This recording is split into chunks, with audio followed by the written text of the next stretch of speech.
ಅಮ್ಮ ನನಗೆ ತುಂಬಾ ಹೊಟ್ಟೆ ಹಸಿತೆ, ಊಟಕ್ಕೆ ತಗೊಂಬರಮ್ಮ. ನಿಮ್ಮಮ್ಮ ಇವತ್ತಂತಲ್ಲ, ಅವಳು ಯಾವತ್ತಿಗೂ ಲೇಟಾಗೇ ಬರೋದು. ಅಯ್ಯ ಅದೆಷ್ಟು ದಿನದಿಂದ ಉಪವಾಸ ಇದೀರಿ ಅನ್ನೋ ತರ ಆಡ್ತೀರಾ. ತಂದೆ ಮಗಳು ತಗೊಳ್ರಿ ತಿನ್ರಿ.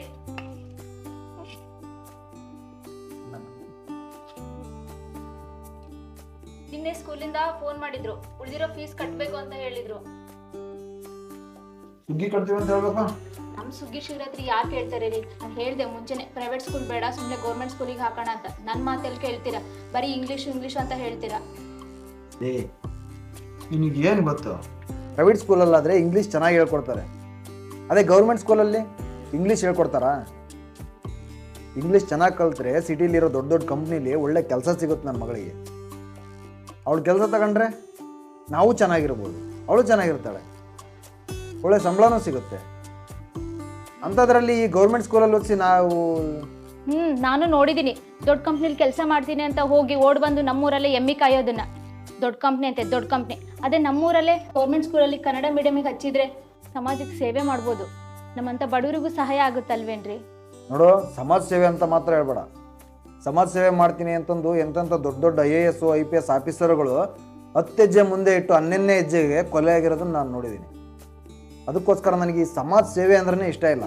ಅದಕ್ಕೋಸ್ಕರನೇ ಪ್ರೈವೇಟ್ ಸ್ಕೂಲಲ್ಲಿ ಓದಿಸಿ ಯಾವುದಾದ್ರೂ ಒಂದು ಒಳ್ಳೆ ಕಂಪ್ನಿಲಿ ಕೆಲಸ ಕೊಡಿಸ್ಬೇಕು ನನ್ನ ಮಗಳಿಗೆ. ಈ ಸಮಾಜ ಸೇವೆ ಮಾಡೋಕ್ಕಲ್ಲ ನಾನು ಬಳಸ್ತಾ ಇರೋದು. ಅವಳು ಇಂಗ್ಲೀಷ್ ಚೆನ್ನಾಗಿ ಕಲಿತು ಒಳ್ಳೆ ದೊಡ್ಡ ಕಂಪ್ನಿಲಿ ಕೆಲಸ ಮಾಡಿದ್ರೆ ಸಾಕು ನನಗೆ. ಯಾವ ಸಮಾಜ ಸೇವೆನೂ ಮಾಡೋದು ಬೇಕಾಗಿಲ್ಲ. ಅರ್ಥ ಆಯ್ತಾ? ಹಿಂಗೆ ಎದುರ್ಕೊಂತ ಹೋದ್ರೆ ಏನು ಕಿಸಿಯಕ್ಕಾಗಲ್ಲ. ಸ್ಕೂಲ್ ವ್ಯಾನ್ ಬಂತು, ಬೇಗ ಬೇಗ ತಿಂದು ಎದ್ದೋಗ್ರಿ ಇಬ್ರು. ಪುಟ್ಟಿ, ಬೇಗ ಬೇಗ ತಿನ್ನಮ್ಮ.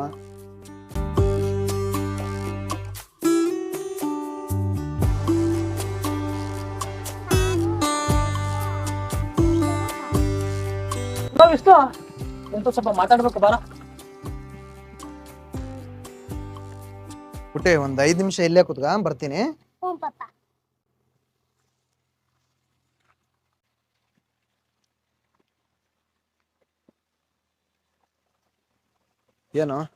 ಏನು ಮಾತಾಡ್ಬೇಕಂದ್ರೆ? ಏನಿಲ್ಲ ವಿಷ್ಣು, ನಮ್ಮಪ್ಪ ನಿನ್ನ ಹತ್ರನೇ ಹೋಗ್ಬಾ ಅಂತ ಕಳಿಸಿದ್ರು. ಅದನ್ನ ತರಕಾರಿ ಬೆಳೆಯೋದಕ್ಕೆ ಸಾಲ ಇಸ್ಕೊಂಡಿದ್ದೆ ಅಂತಿಲ್ಲ, ಅದನ್ನ ಅಸ್ಲೂ ಕಟ್ಟಿಲ್ಲ, ಇನ್ನು ಬಡ್ಡಿನೂ ಕಟ್ಟಿಲ್ಲ ಅಂತ ಹೇಳ್ತಾ ಇದ್ರು. ಯಾಕೋ, ಏನಾಯ್ತು? ಏನ್ ಮಾಡ್ಕೊಂಡ್ಯೋ? ಹೌದು ಕಣ, ತರಕಾರಿ ಬೆಳೆಯೋಕ್ಕೇನೋ ನಾನು ದುಡ್ಡು ಇಸ್ಕೊಂಡಿದ್ದು ನಿಜ. ಆದ್ರೆ ತರಕಾರಿನೂ ಬೆಳೆದೆ, ತರಕಾರಿನೂ ಚೆನ್ನಾಗೇ ಬಂದಿತ್ತು. ಆದ್ರೆ ಅದಕ್ಕೆ ತಕ್ಕನಂಗೆ ಬೆಲೆನೇ ಸಿಗ್ಲಿಲ್ಲ ಕಣ. ಆ ಬಂಡವಾಳ ಈಗ ನನ್ನ ಮೈ ಮೇಲೆ ಬಿದ್ದಿದೆ.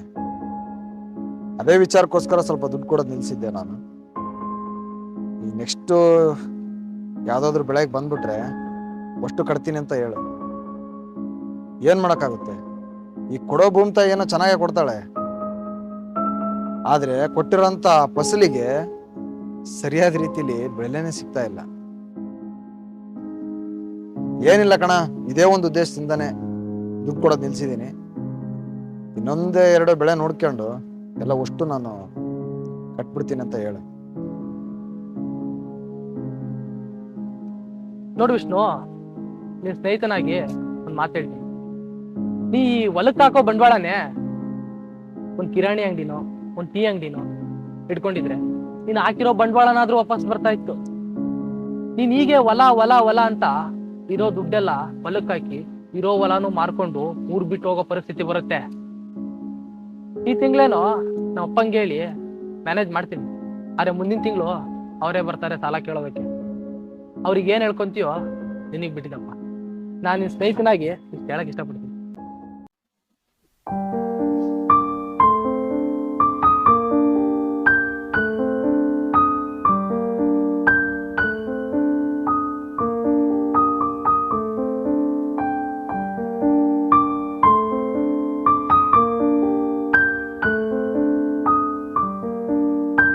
ನಾನು ಬರ್ತೀನಿ ವಿಷ್ಣು.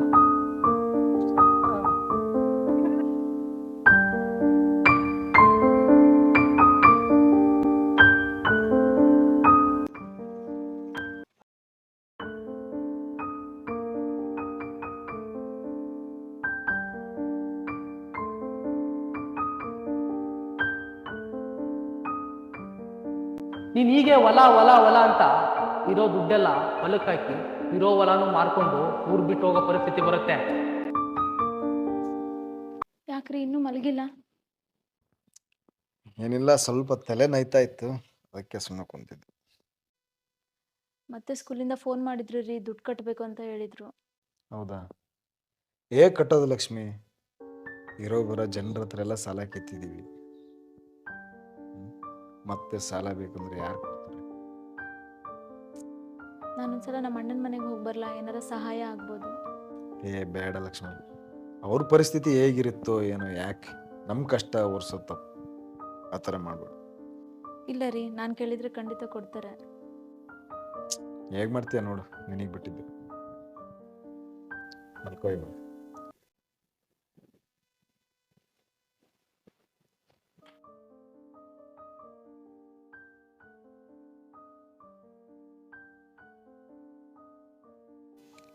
ಪಪ್ಪ ಪಪ್ಪ ನಾಳೆ ಸ್ಕೂಲಿಗೆ ಫೀಸ್ ಕಟ್ಟಕಂತಿಲ್ಲ ಅಂದ್ರೆ ಹೊರ ನಿಲ್ಲಿಸ್ತಾರಂತೆ. ಹೌದಾ? ನಾಳೆ ಬಂದು ನಮ್ಮ ಪಪ್ಪ ಕಟ್ತಾರಂತೆ ಅಂತ ಹೇಳ. ಪಪ್ಪ ನನ್ನಿಂದ ನಿಮಗೆ ಕಷ್ಟ ಆಗ್ತಿದೆಯಾ? ಯಾರು ಹೇಳಿದ್ದು ನಿನಗೆ? ಈ ಹೊಸಲಿಂದ ಒಳಗಿರೋವರೆಗೂ, ನನ್ನ ಎದೆಯಲ್ಲಿ ಉಸಿರಿರೋವರೆಗೂ ಈ ಮಗಳು ಯಾವತ್ತೂ ನನಗೆ ಕಷ್ಟ ಆಗಲ್ಲ. ಅದು ಎಂಥ ಬೆಟ್ಟದಂಥ ಕಷ್ಟ ಬಂದರೂ ಇಷ್ಟಪಟ್ಟೆ ಸಾಕ್ತೀನಿ, ಆಯ್ತಾ?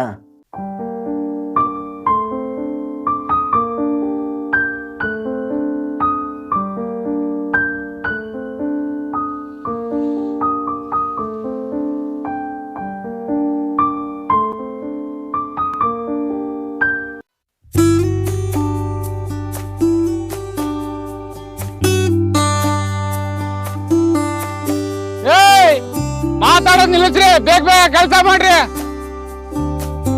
ನೀಟಾಗಿ ಬರ್ಬೇಕು. ಏಯ್ ಶರಣಮ್ಮ, ಏನ್ ಬಂದಾಗಿಂದ ಬರೇ ಮಾತಾಯ್ದು ನೀನು. ಏಯ್ ರಮಣ, ಅಡಿಕೆಲಿ ಹಾಕೋಣದು ಆಮೇಲೆ ಇರ್ಲಿ, ಇಲ್ಲಿ ಅಗಿಬೇಕಂತ ಬಾ, ತಗೊಂಬಂದ್ ಕೊಡು.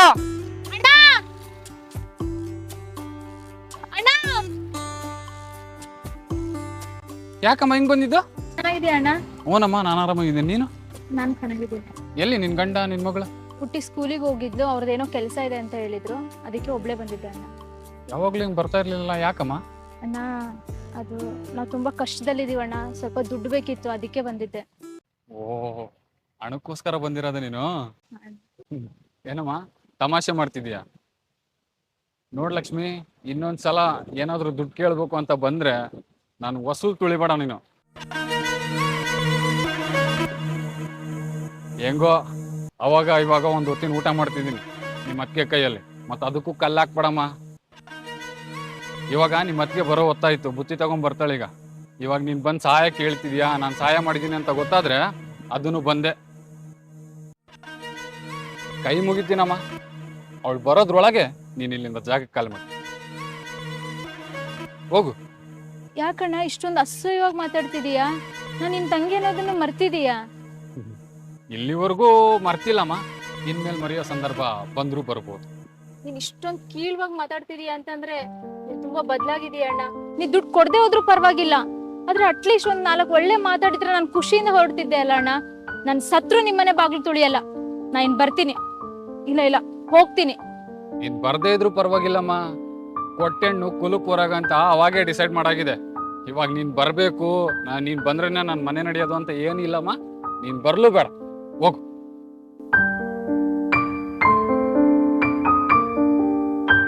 ಇಲ್ಲಿ ನಾಟಿ ಮಾಡೋರಿಗೆ ಕೊಡಕ್ ದುಡ್ಡಿಲ್ಲ ಅಂತ ಸಾಯ್ತಿದ್ದೀನಿ, ಇವಳು ದುಡ್ಡು ಕೇಳ್ಕೊಂಡ್ ಬಂದಿದ್ದಾಳೆ. ನಡಿ.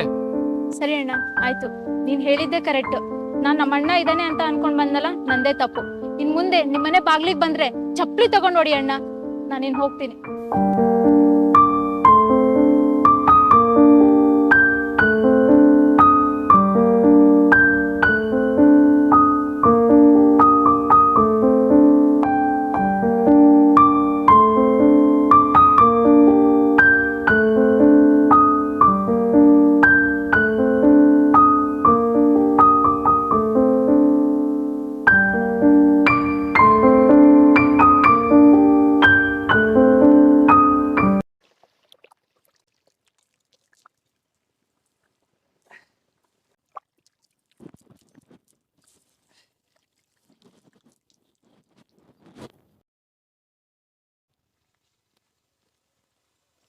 ಇವಾಗ ಬಂದೆ?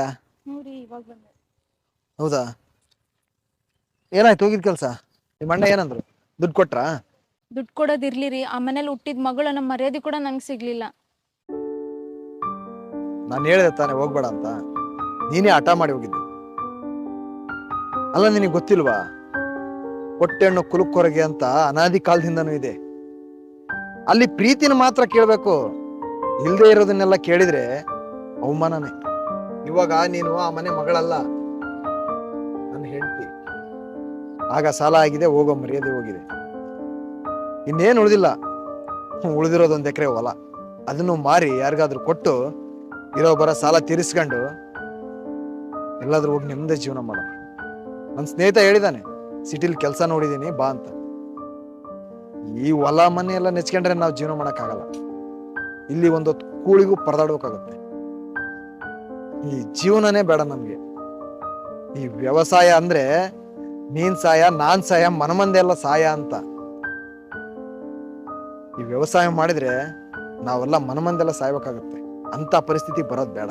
ಹೋಗು, ಬಟ್ಟೆ ಪ್ಯಾಕ್ ಮಾಡ್ಕೊ ಹೋಗು.